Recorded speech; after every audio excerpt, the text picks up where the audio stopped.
Audio journalism, similar to photojournalism, is about capturing life moments. It's about telling a story through the moments and the emotion of the day. Nothing's ever scripted or set up, but it's the actual life moments that happen that are captured in a series and preserved. My name's Tim Soudal from Video One Productions outside of Philadelphia. I've been covering weddings and events for 25 years, and I've been to over 2,000 nuptials. Wedding cinematography is more about the people, is more about a story. It has to have motion, it has to have visual impact. Like at the end of any movie, you want to come out of it feeling great, and you want to be able to watch it over and over again like an old movie. I'm known in the business as Jeremy Faryar, or Faryar. I've been shooting weddings since I was a teenager. First for family and friends, usually as gifts, and then professionally after my own wedding, actually. I always like to get sort of a take-all attitude. If you leave it to us, we sort of stand back and just kind of get a great view of everything that's happening. My name is Stephanie Statham, and I am the owner of Yellow Brick Road Productions. When I go to a wedding, I have a great time. I'm relaxed, I'm happy. I get a chance to see how other people live. I get a chance to see who other people are. My name is Seth David Cohen, and I run a company called Seth David Cohen Video.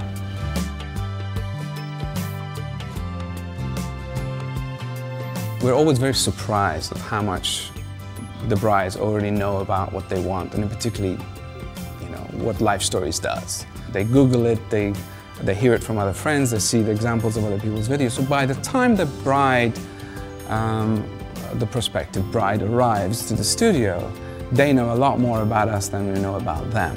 When considering videography, of course, just like photography, it's important that you find the videographer that matches your style. Once you do that, you want to see the work, and you want to make sure that the work you see was produced by the videographer that did it. Some people come in and they want a 4-minute MTV-style music video of their wedding. Well, I show them a sample of that, and that's something I can do. Other people have an interest in more of a documentary, cinema verite, kind of non-fiction feel, and I can show them samples of that, where it's all live sound recorded from the day of the wedding. She takes care of me probably more than anybody that's ever taken care of me before, and I really appreciate that, and she really puts up with a lot for me, and I know that. That's one big reason. 2, like I said, she's the most beautiful woman I've ever seen. 3, she's stronger than I am, and that's a pretty easy one, actually. She's definitely stronger than I am, and it kind of makes my life a little easier that way. What we like to do is just sort of stand back and capture everything that we can from close range, and also just get a wide angle so that we can see everything that's going on, because you're not going to be able to take in, basically everything that's happening in your day.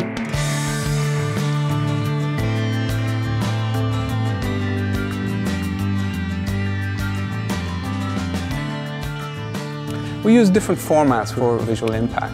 We may use something that has more of a film look.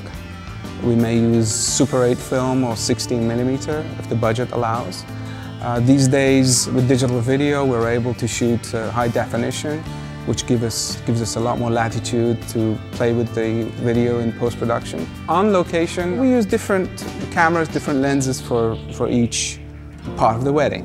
One of my biggest tricks is the camera that I use. This is the camera. It's already got a wide-angle lens. I can attach an external microphone to it for pre-ceremony and ceremony. But after the ceremony, for cocktails and reception, this is it.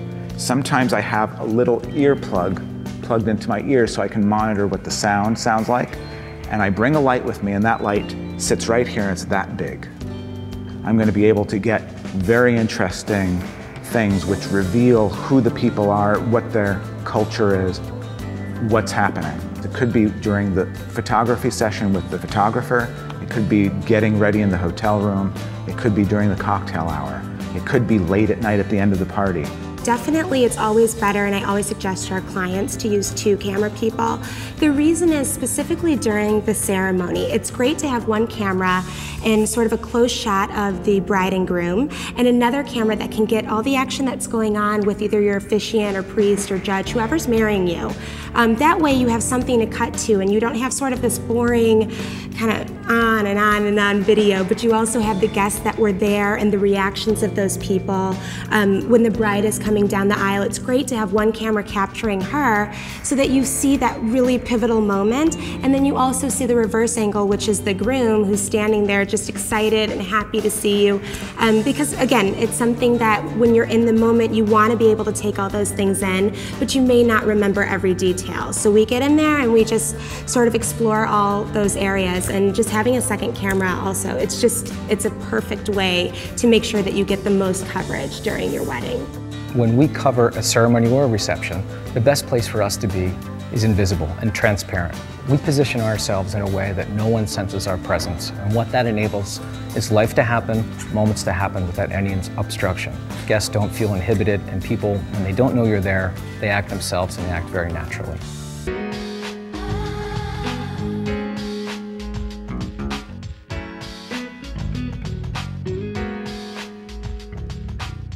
It's all about knowing life's moments and where they're going to happen. By doing over 2,000 weddings, you really get what I like to call moment radar, and you know exactly what's happening and when it's happening. There's several what I like to call intersections, where moments are just extraordinary.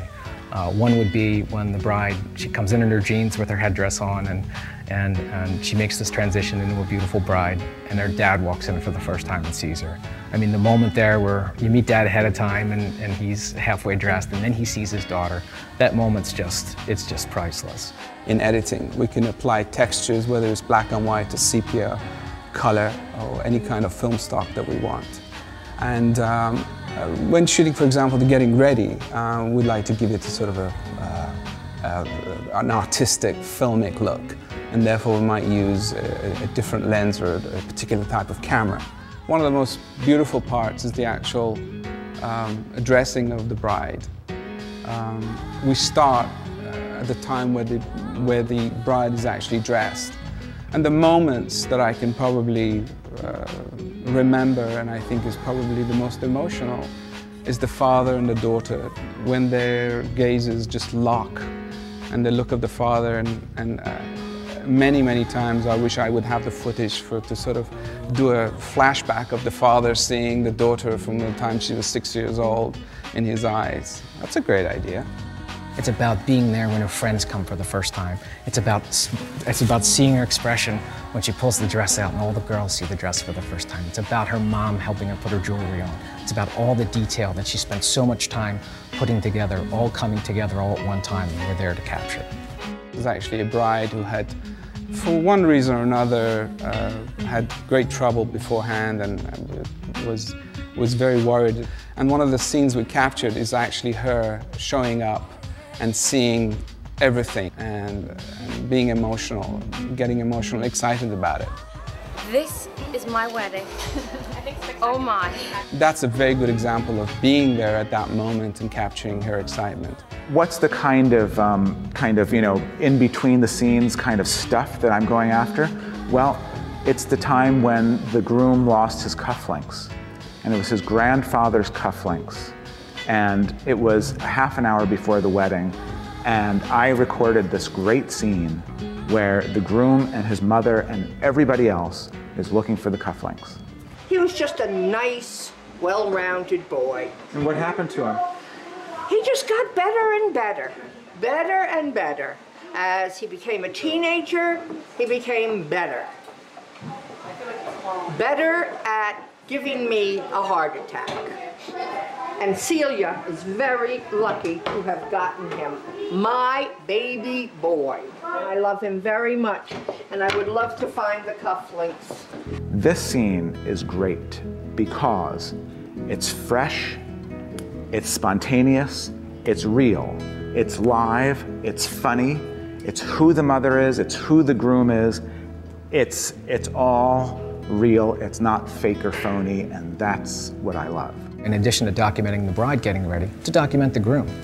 There's great moments with his family also. There's great moments where his dad helps him fix his tie and the cufflinks go on and he's not quite sure how to fix the tux, and dad helps him out with that. During the ceremony, there's great moments when, right the moment before the doors open, the look on the groom's face, you can actually see, the redness go right up his face as the door opens, and then the reveal shot when the door does open and there's the bride and her father. Great moments. When children walk down the aisle in a church, like little ring bearers and flower girls, that's the best, because usually they're crying, screaming, kicking, crying, it doesn't matter. And they make their way down that aisle, and you forget that those things happen, mostly because they come before you. And I'm sure you're like concentrating on that moment where you're like, okay, I'm getting married, So to see that again is just, it's one of the most compelling arguments for why you should have a videographer, because, it's great to relive that. The first dance is always really great. If they're not coordinated, it's okay, because you get those great moments where she's so excited and he's so excited. And again, it's just about the two of them. So I would say that's the best moment in the reception. What keeps it interesting is that every week, every wedding is different. The people are different, the mood is different, the culture is different, the place is different. It's all about the heart. It's all about passion. So this person is going to be with you the entire day of your wedding. You need to feel comfortable with them. You need to make sure that they're going to be in your space, that they share your passion, and they share the joy of your day. And it has to be somebody you really enjoy. And I think that'll make all the difference. Many times people actually debate whether they want video or not. But definitely when you do see it, you realize it's quite effective.